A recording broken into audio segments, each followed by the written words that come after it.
Утром они разворачивали самое большое в мире знамя Победы и днем бродили по извилистым тропам горной Ингушетии, изучая объекты древней архитектуры. А сейчас, уже вечером, участники международного проекта «Непокоренные» вместе со своими наставниками и организаторами собрались в рамках молодежного форума обсудить самые актуальные темы.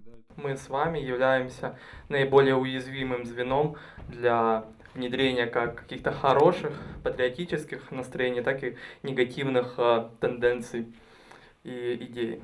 Представители комитета по делам молодежи взяли слово и рассказали ребятам о многих интересных туристических, познавательных и молодежных проектах, реализуемых в Ингушетии. К примеру, о Всероссийском молодежном палаточном лагере «Байни-2023», который прошел в августе. Вы там видите ролики от наших участников.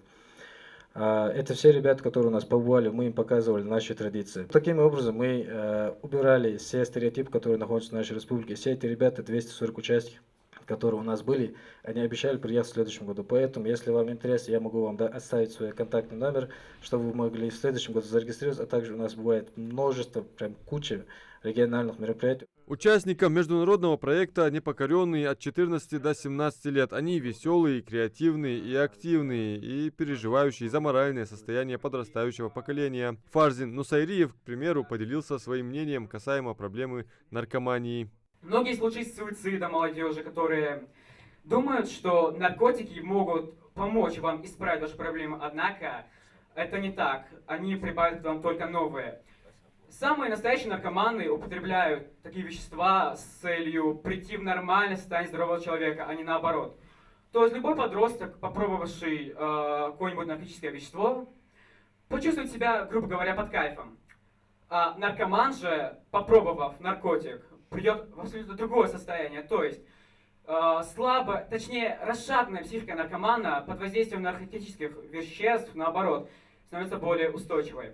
Министр по внешним связям, национальной политики, печати и информации Руслан Мезиев рассказал участникам проекта, что еще 10 лет назад регион нельзя было назвать стабильно безопасным. Терроризм и экстремизм – явления, которые укоренились бы напрочь, если бы не самосознательность людей. Мирный ингушский народ, как и всегда, стремится к созиданию и процветанию. Вы сегодня Кавказ видите мирным, хотя 10 лет назад Кавказ кипел, Кавказ бурлил, но люди восстали против тех, кто не хотел мира у нас здесь на земле. И сегодня вы все у нас в гостях и видите, как у нас хорошо, тепло. И поэтому вот тема терроризма, экстремизма, которая, как я уже сказал, для Кавказа очень актуальна была там несколько лет еще назад. Мы видим то, что происходит на мировой арене, мы видим, как переделывают историю и Второй мировой войны.